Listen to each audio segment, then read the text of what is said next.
I'm glad to have the opportunity to be here this wonderful Sunday morning. It's bright and early, and one of the earliest things there were in development was hydrogen, the first element of the periodic table, and so that's perfect right for our talk. First off, what is molecular hydrogen? Well, here's the molecule here. It's two hydrogen atoms that are bound together to form the molecule molecular hydrogen. It's the Hindenburg, it's the hydrogen gas. We have talked about hydrogen gas as an alternative energy source for many years, using fuel cells. It's 3 times more energy dense than gasoline. So that's where most of research of hydrogen has been. However, recently, hydrogen gas has been shown to be therapeutic and medicinal. And I came across this whole hydrogen gas area about 6 years ago or so, and I was really astounded. And I wanted to learn more about it, and I started doing more research, reading more articles, just going through everything that I possibly could. I was an undergrad. My degree was biochemistry.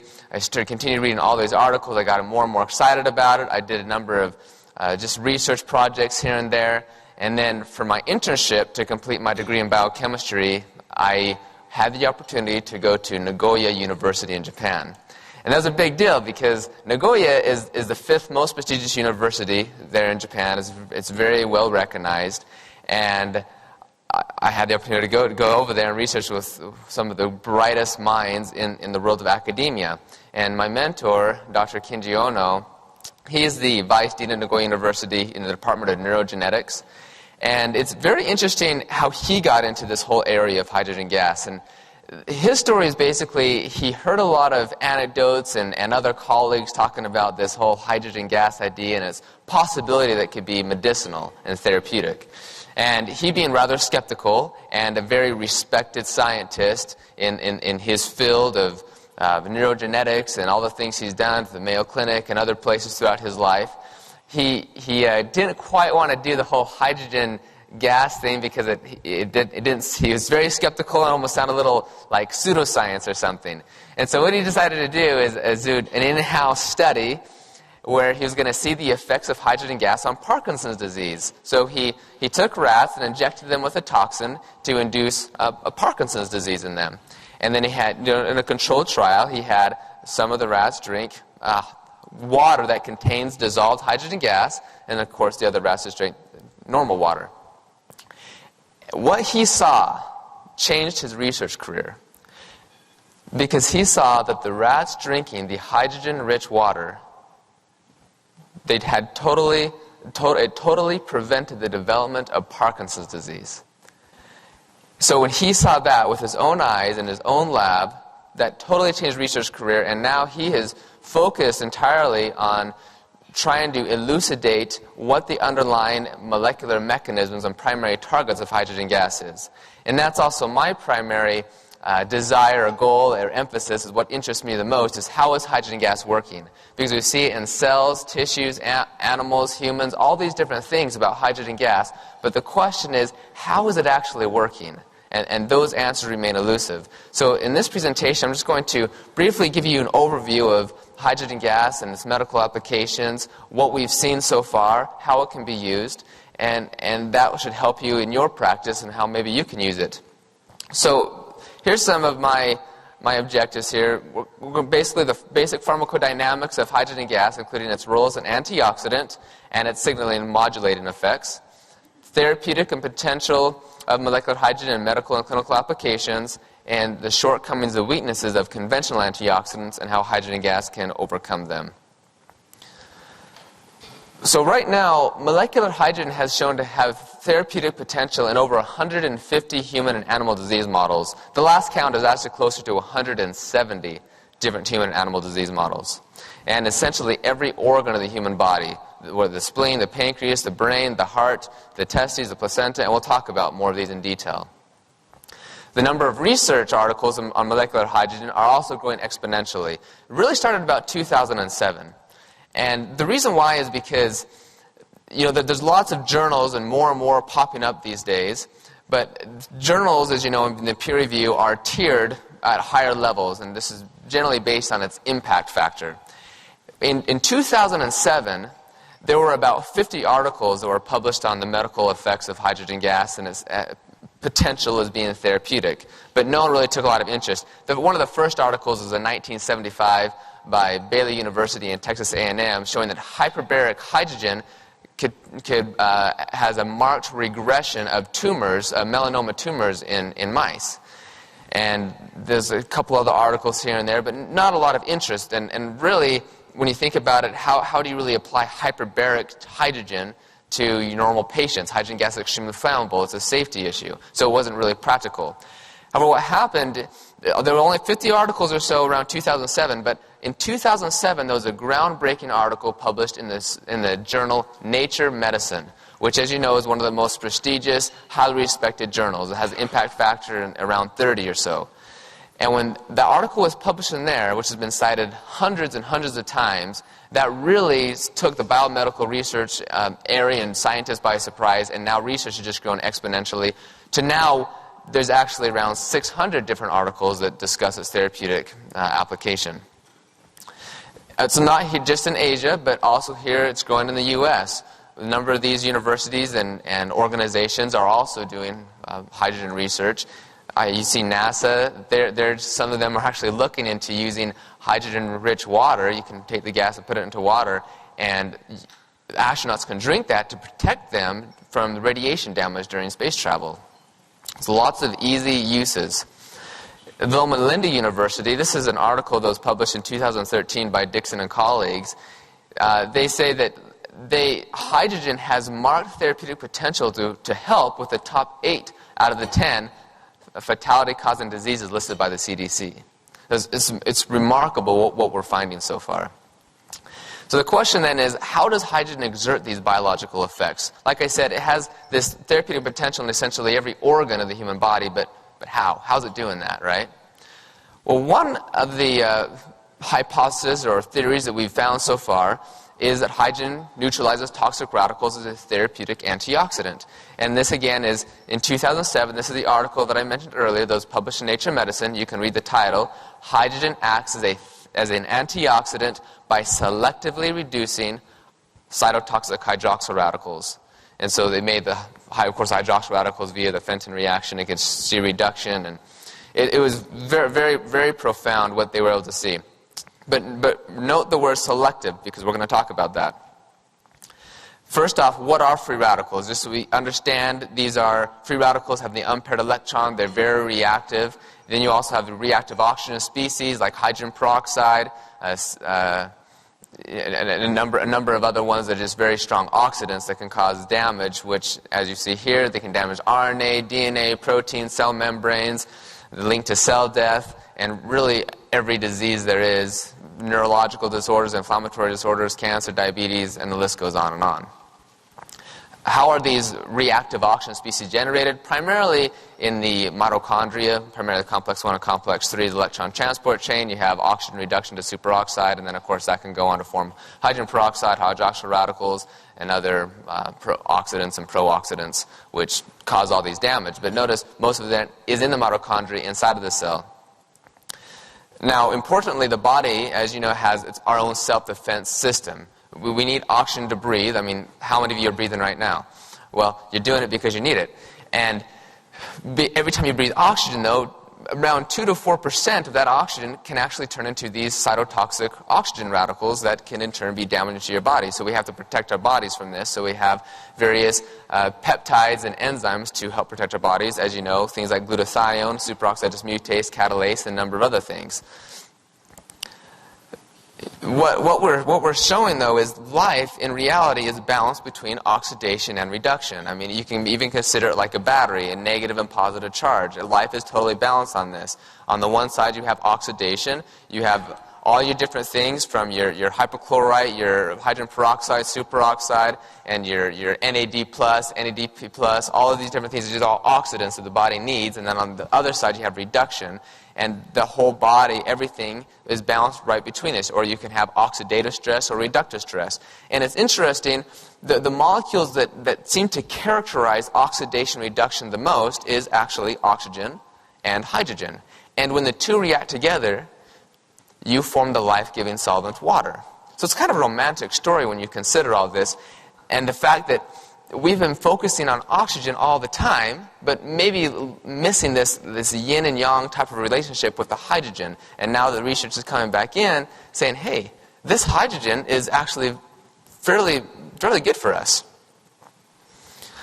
Via aging and certain diseases, toxins, some of these things may actually lower our body's own antioxidant self-defense system. So maybe we're going to have lower glutathione levels or lower catalase levels or different things. Now we're going to have an excessive amount of oxidative stress in the brain, the liver, or other organs of the body causing various diseases.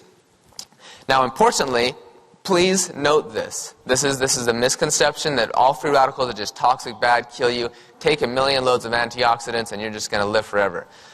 This is important because free radicals, or reactive oxygen species, are very important signaling molecules. You see they're important for signal transduction. Here's a little pathway you can memorize, and you'll be tested on it later. It's important for immunity, vasodilation, nitric oxide. People talk nitroglycerin, Viagra. All of these things are all about nitric oxide. Well, you realize nitric oxide is a free radical. What a shame would it be for all of us if we neutralized nitric oxide. We lose a lot of benefits. Also, the activation of transcription factors. So, importantly, like I said, life is balanced between oxidation and reduction. We have to keep that balance. Now consider this. This is a review article. Perhaps this is why clinical trials with supplemental antioxidants often have deleterious effects. As this review article clearly states, antioxidant supplements do not possess preventive effects and may be harmful with unwanted consequences to our health.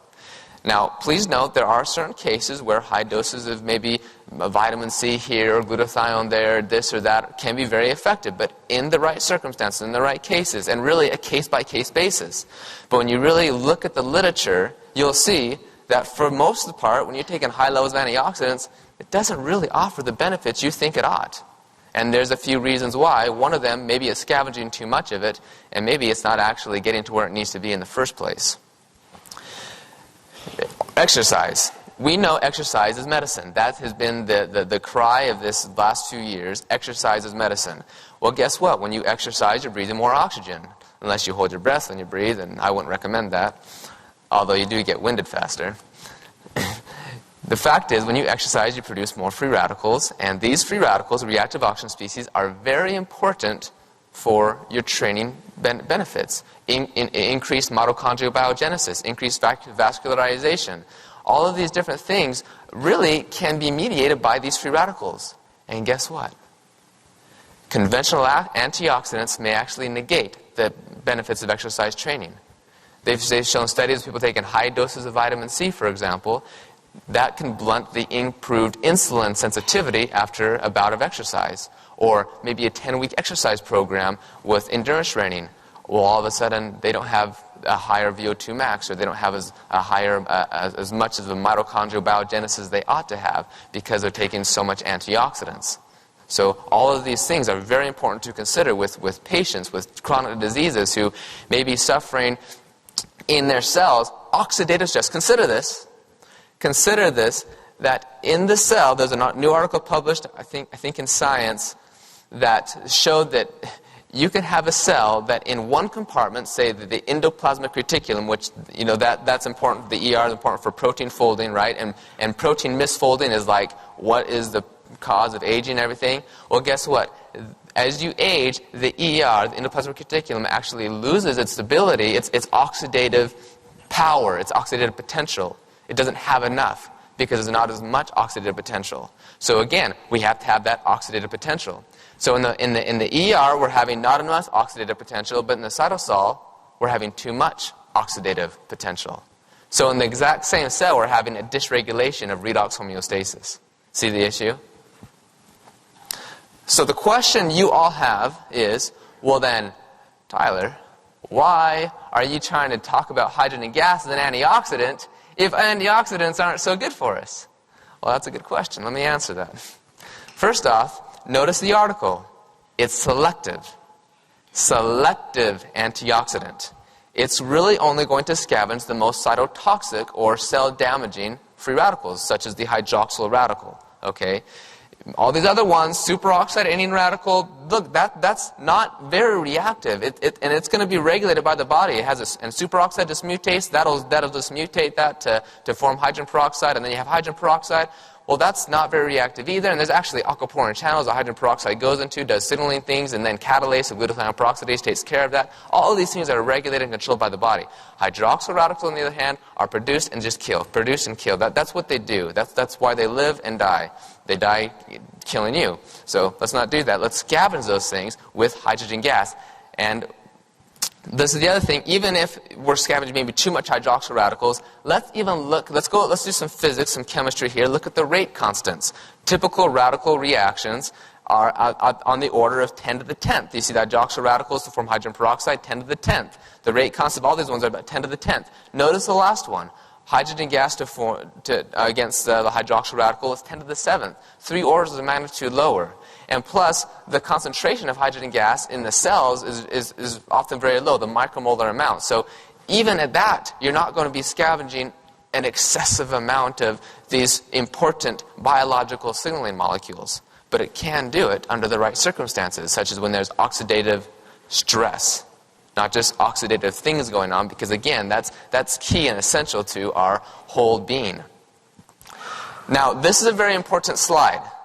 And I'm going to talk about each one of these points. Please note what hydrogen gas is and how it's more beneficial than your conventional antioxidants. First off, we have rapid diffusion. Hydrogen gas is the highest diffusivity of all gases, really of anything. Okay? Consider the fact that it's the smallest molecule in the universe. It's just 2 hydrogen atoms, 2 electrons and 2 protons. It's neutral, so therefore it's hydrophobic. Well, we know that if it's hydrophobic or neutral, it's going to be able to get through the cell membranes very easily, as opposed to other antioxidants that maybe are lipophilic. And there's no byproduct, it's just water. As you know, the hydrogen gas reacts to hydroxyl radicals, and the byproduct is water. We're going to talk about that in a little more detail. Let's look at this slide here. We have the big red thing there, that's the hydroxyl radical, and then we have the little blue dot, that's hydrogen gas. Notice where those big bang little blue, red things are. Those are inside of the cell, the nucleus, the mitochondria. Okay, that's where those are at. So that's where we have to get those antioxidants. Well, let's look at the blue diamond. Those are hydrophobic antioxidants. If they're hydrophobic, they're fat soluble. Therefore, it's going to be a little harder for them to get in the cytosol of the cell, where it's more of this aqueous water-soluble things, so the things like vitamin E, that's going to be where? In the cell membrane. It's not going to want to go into, say, the nucleus or go all the way into the mitochondria. You see the problems? So therefore, it's not really going to get to where these hydroxyl radicals are being produced in complex 1 or 3 or in the TCA cycle of succinate dehydrogenase or things.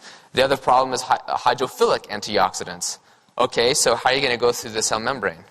Because remember, that's made out of fats. Well, now we have to have various transporters and all these different things. It changes the whole rate constants of getting the vitamins to the radicals where the problems are actually taking place. So now maybe we can see how we're causing reductive stress in some places and a continuation of oxidative stress in other compartments. Whereas hydrogen gas, smallest molecule, it's hydrophobic, it's neutral.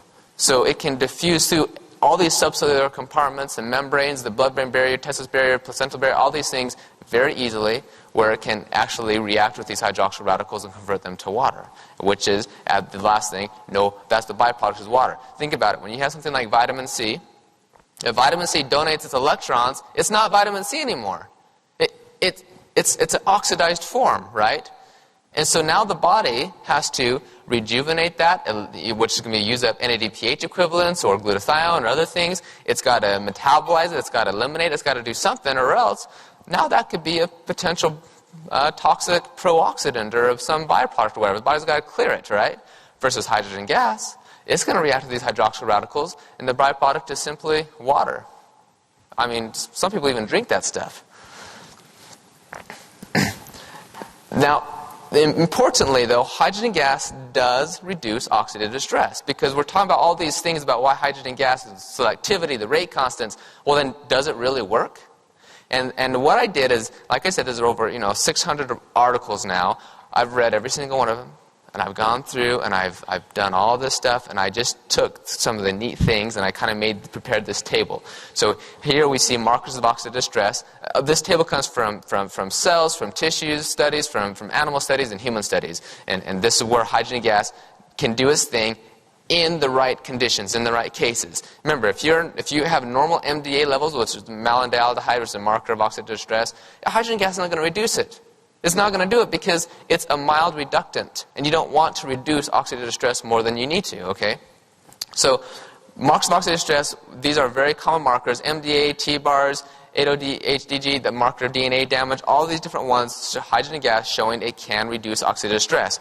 On the other side, check that out, markers of antioxidant status.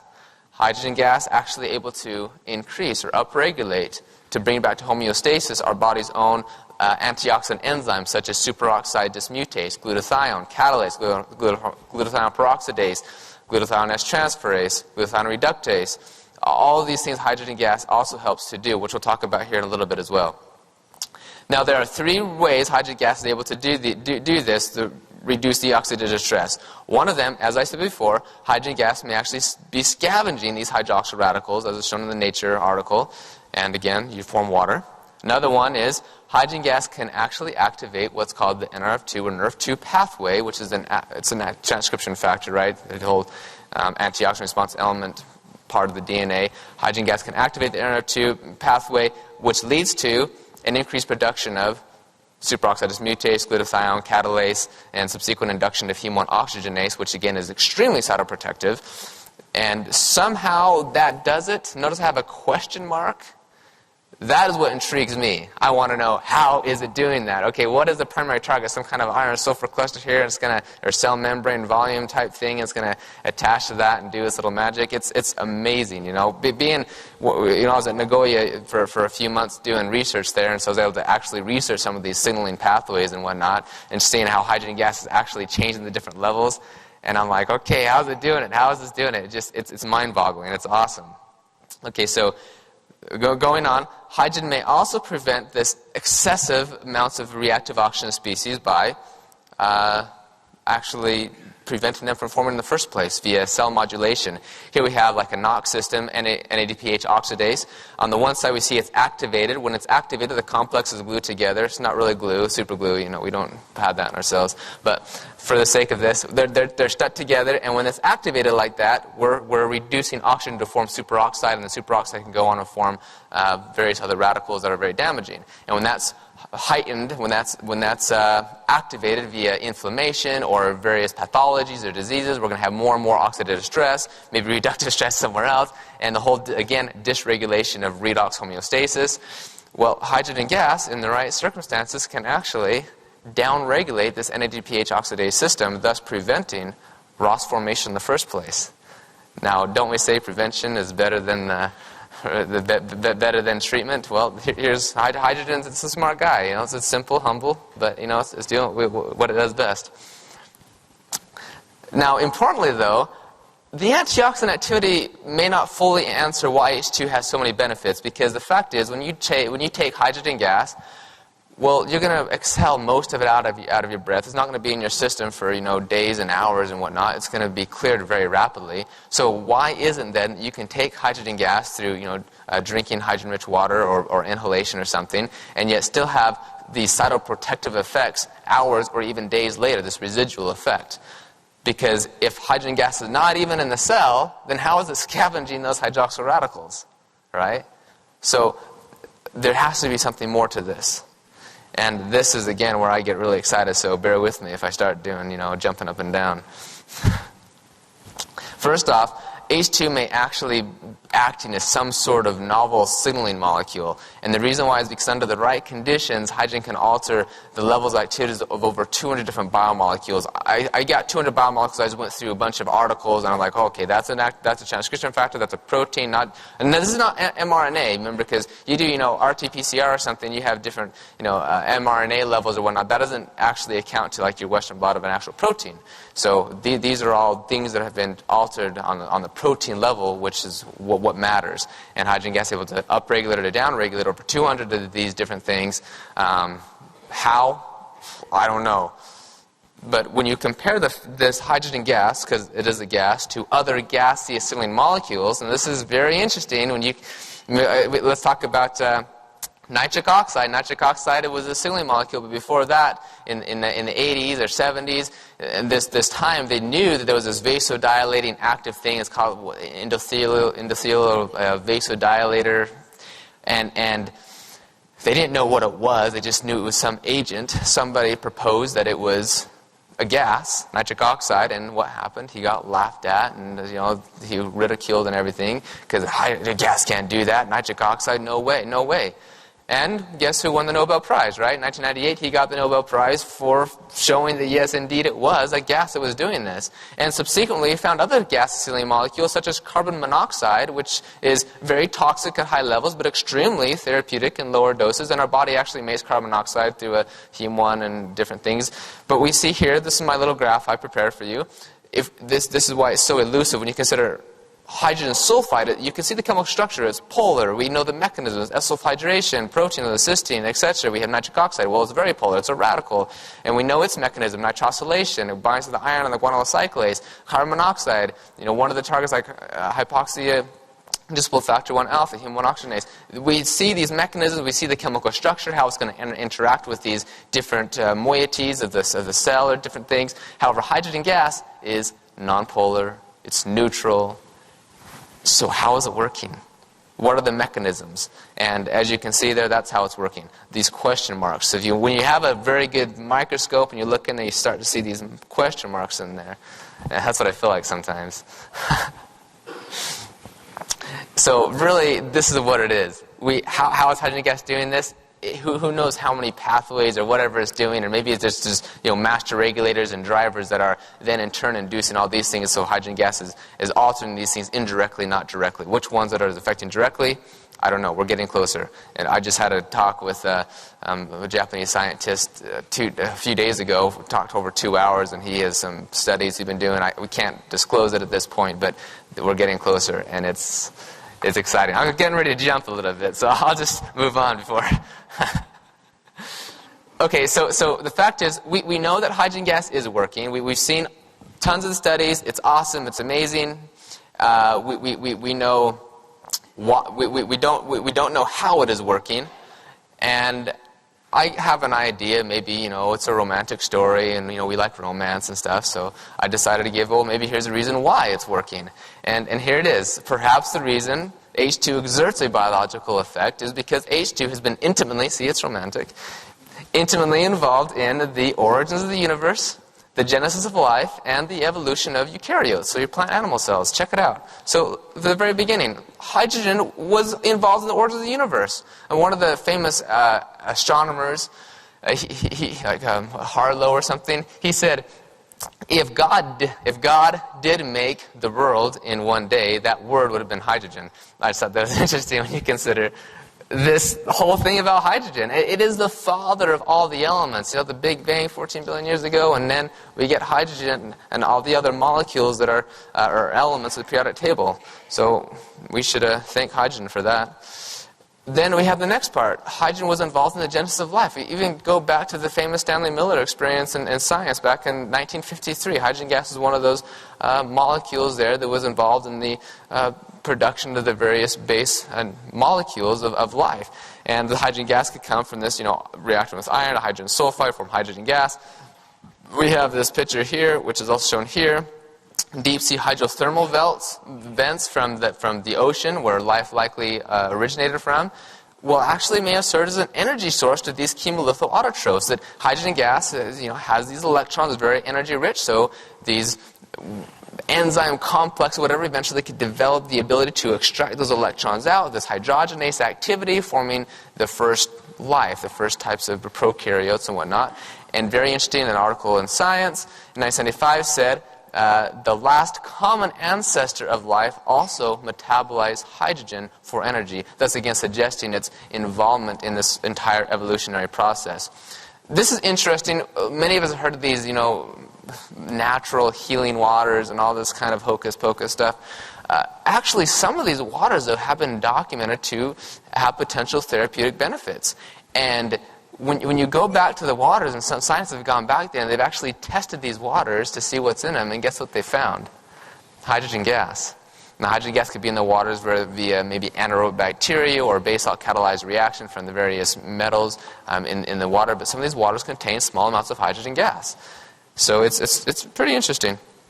And now, let's talk about how natural or safe hydrogen gas is just for a little bit. The fact is, every time we eat our fiber in our meals and our foods and vegetables, the bacteria in our intestines, and you know the story, bacteria is like extremely important. It's like been going on for decades now about how important this bacteria is for us with microflora.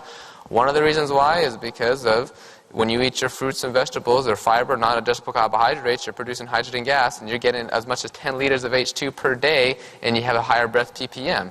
And so therefore you have micromolar levels of hydrogen gas. So therefore you have a basal level of hydrogen gas in your blood since the dawn of time, if you were alive back then. Now, this is so hydrogen gas from your bacteria does indeed have a therapeutic effect. In fact, in 1988, based upon the redox potentials on the Nernst equation, hydrogen gas was suggested to be an antioxidant from the bacteria. And in 2009, it was confirmed by a report from the Forsyth Institute in Boston, Massachusetts, and the University of Florida. This is an awesome study. All they did is they took these, it was just rodents or rats, and they of course had bacteria, the E. coli with what's called the hydrogenase enzyme that could produce hydrogen gas. And when they give lactulose, which is a non-digestible carbohydrate, the bacteria metabolizes that lactulose, produces an obscene amount of hydrogen gas, and all these benefits are seen, protection of the liver. Well, they took the coli, they did a genetic knockout, so they removed the genes that produces the hydrogenase, they put the bacteria back into the rats, and then they gave lactulose. So now the bacteria still has the rats, the bacteria has the rats, that would be interesting. The rats have the bacteria, and they give the fiber to them. So you'd think, okay, they still got the bacteria, so things should be fine, and guess what? The therapeutic benefits are like negated, eliminated, gone. And it's like, oh, that's interesting. Well, when they put bacteria back in that had the hydrogenase enzyme and gave it lactulose, all those benefits were reinstated, thus suggesting that, again, hydrogen gas is maybe a primary method or reason of why fiber is so good for us. Okay? This is crazy. This is awesome. This is from the NICS publication of Physical Letters, Chemistry Letters. This is a hypothesis based upon some physics and whatnot, but actually resveratrol, we've heard about it, is very good for us. Nobody really knows the exact molecular mechanisms of why or how it works, but there was an article that suggests that maybe the benefits of resveratrol are actually mediated by the production of hydrogen gas, because in the mitochondria you have electron leak, and the electron leak can donate electron to parts of the polyphenol groups of the resveratrol, and then you have dissociated electron attachment, and therefore you have production of hydrogen gas, which can then go and scavenge hydroxyl radicals right there where they're being formed. So, and there's a number of other articles that are coming out saying, well, then that's the case, and this one could work too, because you do the calculations, and then, hey, this makes sense. So again, this is kind of groundbreaking stuff here. So method of administration, we have, of course, you do hydrogen-rich saline, so you have saline, and you have full of hydrogen gas in there, and they've done studies on that. Ingestion of hydrogen-rich water, where you can simply bubble hydrogen gas into the water, which isn't too practical. There's methods to get it via electrolysis. They have hydrogen-producing tablets that are made of metallic magnesium, so not like a magnesium chloride or something, but an actual metallic magnesium that reacts with the water to form magnesium hydroxide and hydrogen gas. And many people have been using that with remarkable benefits. Well, they put the tablet in the water, and people can do like a 1 tablet a day daily maintenance. And for you practitioners, if you have looking for somebody with pathologies or whatnot, they can take another 1 or 2 or 3 or 4. The DRI of magnesium is 500 milligrams, and most of these tablets contain around 50-55 milligrams of magnesium or so. So you just put it in the water. If it effervesces, produces a ton of hydrogen gas, and the patient can drink that, and you start seeing a lot of benefits. So it's pretty easy to administration. And then, of course, there's inhalation of hydrogen gas. You know who that handsome guy is? Not that he's handsome, but who's judging? But it is me. I lectured I gave a talk in Beijing at the Biomedical Hydrogen Symposium No, actually, I was there earlier in Shanghai. That's where this was taken at. I was meeting just with the company. They wanted to talk about hydrogen research and different things. And they have this machine. This is a big daddy, you know. And they have these various medical clinics there in China, and people go in there and they inhale the hydrogen gas. And it's amazing the things that they have found. They've collected over 20,000 patients worth of data, case study after case study after case study. I met a woman. I saw a video of her first, and the whole thing about her. But then I actually met her when I went to do my inhalation therapy, because I'm actually 55 years old, if you didn't know, but I've been doing hydrogen for a while. So when I went to do I went to do this inhalation, and I got to meet her. And what happened with her is she got a stroke. That's the unfortunate part, but there's good news. She had the stroke. They had the brain imaging, and it was just totally messed up. She was actually paralyzed like a lot in her left side of her body. Couldn't really move her left hand. Couldn't walk, or do very much stuff. She immediately started hydrogen inhalation, and within a few days, later that week, she regained mobility back. She could walk up the stairs all by herself. She could move her left arm.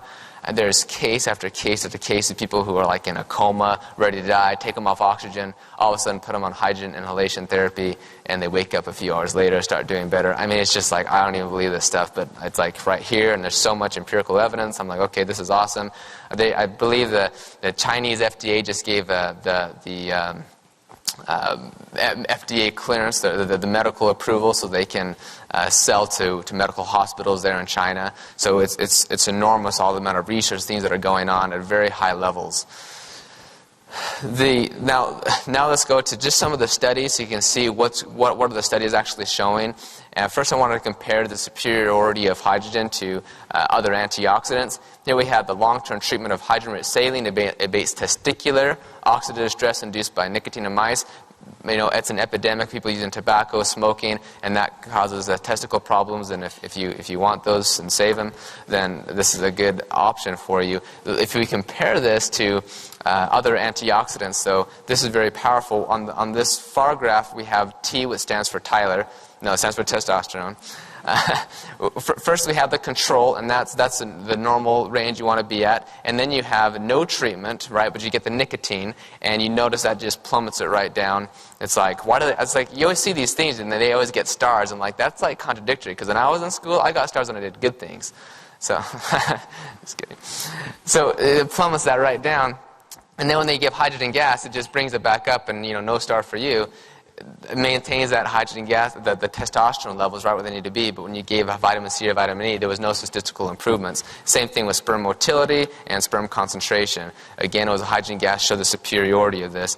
A similar finding was found with the effects of vitamin C and vitamin E and hydrogen on the placental function in tropoblasts. So people like preeclampsia, for example, the hydrogen gas was shown to have a beneficial effect on HCG, where vitamin C and vitamin E did a little bit as well. However, if you look at you can go and look at this article, but it was shown that vitamin C and vitamin E actually suppressed cell viability, so they're like not living as well. It increased immune responses, tumor necrosis factor alpha, and other problems. Whereas hydrogen gas didn't have any of those side effects; it just had a beneficial effect on HCG.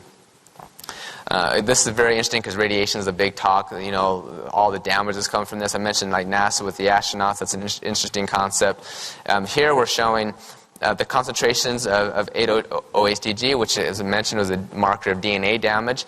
This is really cool. When you look at this first graph, there's hydrogen where you have a marker. You're about 0.7 or so. When you give, that's where normal people, right? There's no hydrogen gas was given, this is actually an animal model, but no hydrogen gas was given, no radiation was given, and that's the normal level, if you will, of that marker, right? So you always have just like small amounts of inflammation, that you need to have a little bit of this. So that's where that was. When you gave hydrogen gas and no radiation, look how much hydrogen gas affected that. Not really anything at all. Do you see the benefit in that? You notice when you take like maybe other pharmaceuticals or drugs or just different things, and then that just is going to go in there and just decrease it, or increase it. Well, that could be bad because we want to maintain homeostasis. Hydrogen gas really doesn't perturb homeostasis. If it's where it needs to be, it's going to stay there. And that actually is one of the reasons why hydrogen gas is so difficult to study. With many drugs or things, you can take your cell, you throw the drug or the compound in there, and then you can do your study, and you can see how that affected the cell in your in vitro system or something. Whereas with hydrogen gas, it's a little more complicated because you can't as easily do that. You almost have to induce some sort of toxin or some assault to it or something, and then see how hydrogen gas attenuated or mitigated those effects. So you have all of these more variables to look at, because hydrogen gas really does not dysregulate or perturb the normal homeostasis. It's not going to reduce things when it should not be, and because of those things, that is why, one of the reasons why it's difficult to study the molecular mechanisms of hydrogen gas. But importantly, this is what you really want to know, is that really big graph there, that's when you gave the radiation. So now we have tons of DNA damage, and the person's dying, it's probably already dead. But when you gave the hydrogen gas, you see it just decreased that very significantly. This hydrogen gas really has a very wide breadth of uses, of course, for athletes as well. Here's a pilot study on the effects of drinking hydrogen-rich water on muscle fatigue caused by acute exercise in elite athletes. This is very interesting. They showed, it had the beneficial on the fatigue. They showed less lactic acid or lactate. There's not really lactic acid, the myth thing. We don't need to get into that. But the thing is, they showed a decrease in lactate. Not that lactate is bad, but what that shows is, remember, when you make ATP, you use the glycolysis, or you use the mitochondria through the electron transport chain. Mitochondria produces a lot more ATP. When you're exercising really hard, you start producing all these free radicals. All those free radicals can make damage to the mitochondria, compromise it. Now you have less ATP out of your mitochondria, so maybe you need to start relying more on glycolysis. And so now you're going to start producing more acid via hydrolysis of ATP and glyceraldehyde 3-phosphate and different things. Now your acid is going to increase, different things are going to happen, and now you have more lactate is going to be produced. This whole lactic acid, but it's really lactate, is going to be produced, and that's what you see. So what hydrogen gas is showing that there's not as much lactate production. That may be because hydrogen gas may actually be stimulating the mitochondria and protecting it from being damaged. So now you can maintain normal ATP levels. So now you can still rely on your mitochondria for your ATP needs instead of the glycolysis. And of course, when you consider the fact that how important ATP is for everything, ATP, as you know, is the energy currency of the cell. If you put the needs of the ATP in what we really need, you need about the same pounds of ATP that you weigh. So if you weigh 150 pounds, you need about 150 pounds of ATP per day. That's how much is resynthesized in your millions and millions of mitochondria and your cells. That's a lot. And a serious athlete who's doing like a marathon or something, they may need twice that ATP, so up to 300 pounds of ATP. Okay, so the mitochondria plays a very large role, and so being able to protect the mitochondria is extremely important. And in fact, that's what we see here. H2 stimulates mitochondrial function.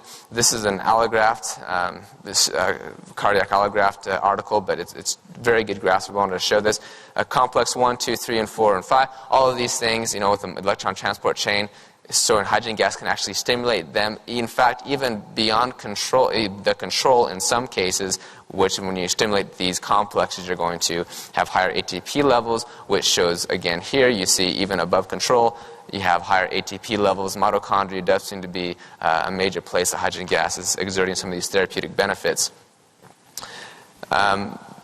This is a very powerful study. This is pretty cool.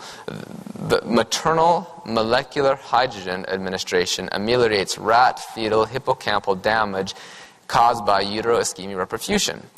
Okay, so when the mother's delivering the baby, sometimes you can have an IR injury or different things, and that's going to cause a lot of brain damage to the infant, and that could be very very sad and very damaging. So look at these graphs. Here we have the sham. And that means, the delivery went perfect, everything was totally fine. And then you have the IR, the ischemia reperfusion injury. And you notice on the x-axis, the degenerated cells are just, very high. They just really go up there because you have this IR injury. Now, then you can have the mother drink the hydrogen-rich water, because you can't really have the baby drink because it's in the stomach, and that'd be kind of awkward. So the mother's actually drinking the hydrogen-rich water, and maybe because, again, hydrogen gas is so small, it can just penetrate the placenta and everything very easily. But look what happened. When the mother drank the hydrogen-rich water and the IR injury was given, it made it as though it's like the IR injury never happened. And when I saw that, I was like, yeah, I don't believe it. But actually, you see the third author, Ono K, that's Kinji Ono, and he's my guy in Nagoya University, and I trust what he does immensely. So I was like, okay, it must be true, but I'm still going to call him on it. It's remarkable, some of the things that we're finding. I'm going to go through just a couple abstracts, look at the title a little bit. Hydrogen supplemental air, so again, we have air inhalation, actually can reduce the changes of pro-oxidant enzyme and gap junction protein levels after transient global cerebral ischemia in the rat hippocampus. So again, back to the neurological issues. This one here had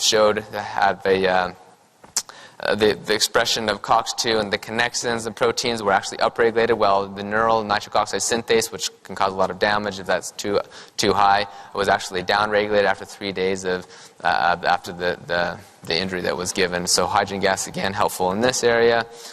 Molecular hydrogen in drinking water protects against neurodegenerative changes induced by traumatic brain injury.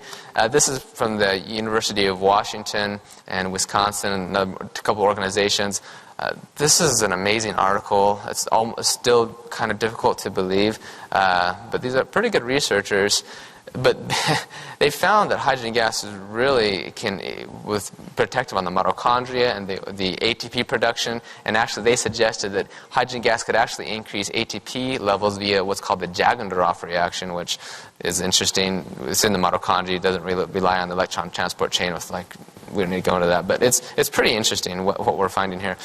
The oral intake of hydrogen-rich water ameliorated chlorophyllus-induced neurotoxicity in rats. That's just an organophosphate, a normal pesticide, and it's a big deal. Are these pesticides hurting us? All this kind of stuff. And I guess there's some debate about that, but what we see, those hydrogen gas can actually offer some protection against the neurotoxicity caused by this stuff. In this article, it did so by activating the acetylcholinesterase activity, which again is difficult to believe because that's already has a very high K-cap. But I actually talked to the researcher who did this when I was in Beijing, and I talked about her results, and she went on about them. She did numerous experiments, and I was like, oh no, but. They're really going after this stuff, and regardless, that was her kind of mechanism, how it's working. Regardless, so hydrogen gas was protective in this area. Here, hydrogen-rich water protects against ischemic brain injury in rats by regulating calcium buffering proteins. So again, we have this whole brain injuries and things, which again is a huge issue these days. Hydrogen gas is very neuroprotective. This is awesome. Hydrogen-rich water ameliorates amyloid beta-induced neurotoxicities like Alzheimer's, for example.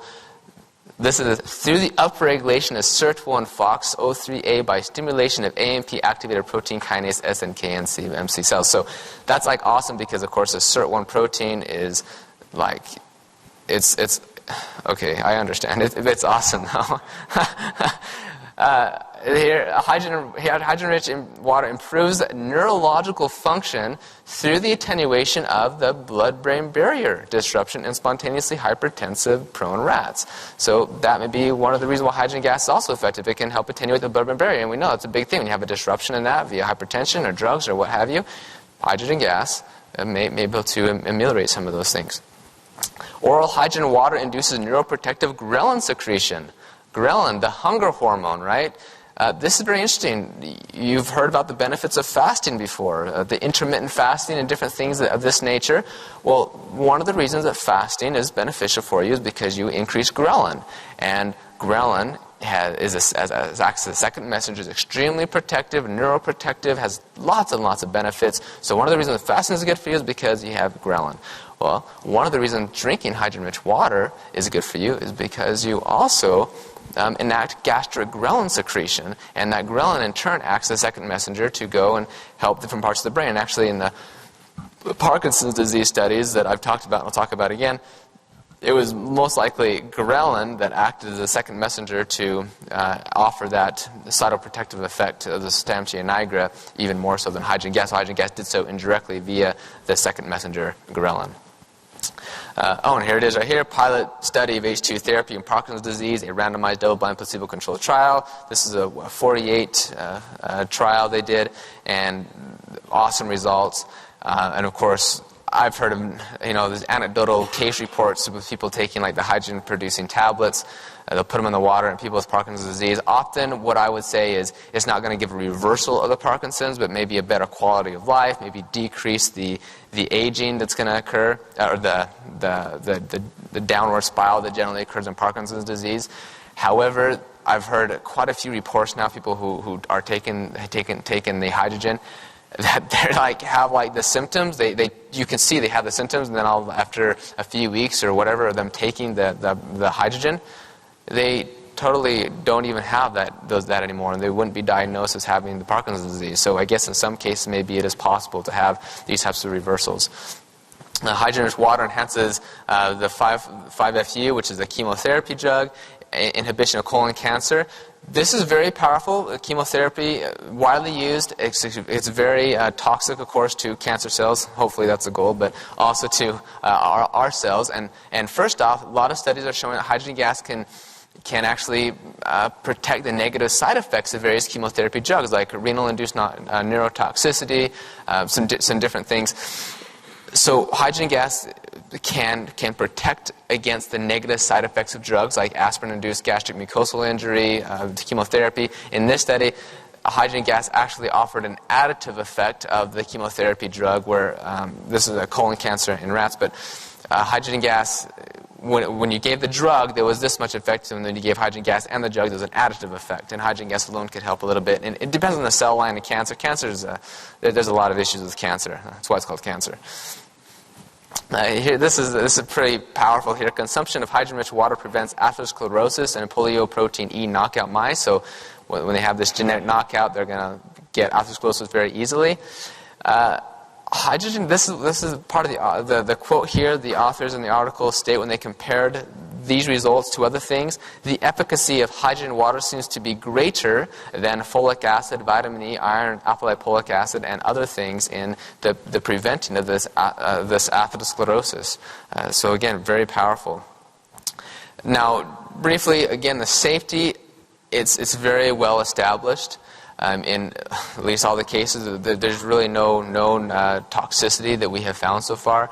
I mean, it has been, there's literally hundreds of studies already just on therapeutic applications, but the fact they've used it in deep sea diving since the 1940s to prevent decompression sickness, because normally you get like nitrogen narcosis and whatnot, hydrogen gas is able to prevent that from happening. And then, of course, from our intestinal bacteria, like I said, from the dawn of time, we've been producing hydrogen gas. We have these basal levels of hydrogen gas in our body all the time.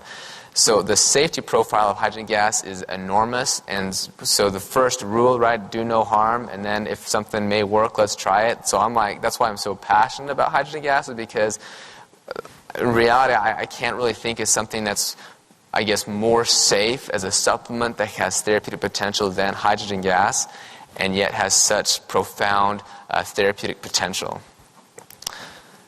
So here's a brief summary.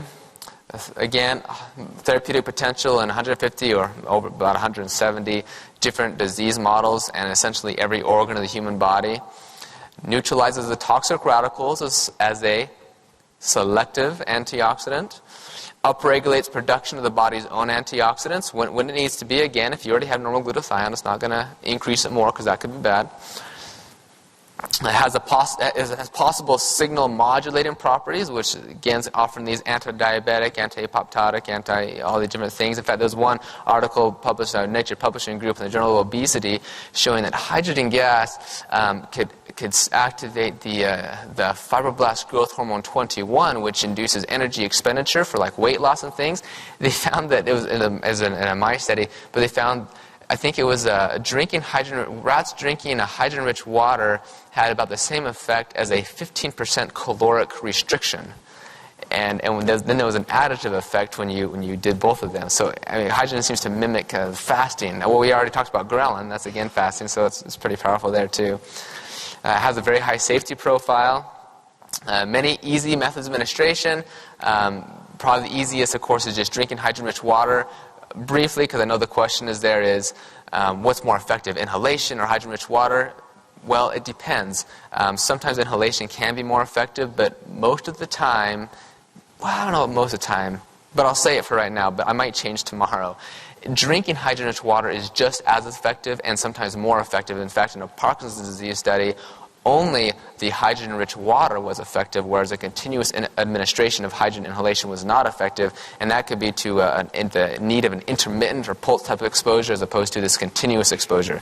So drinking hydrogen-rich water, of course, is the easiest and is a very effective way of getting the hydrogen gas. So this is kind of my prediction. The market is generally 10 years behind the science. That's kind of what we see in like a lot of different things out there.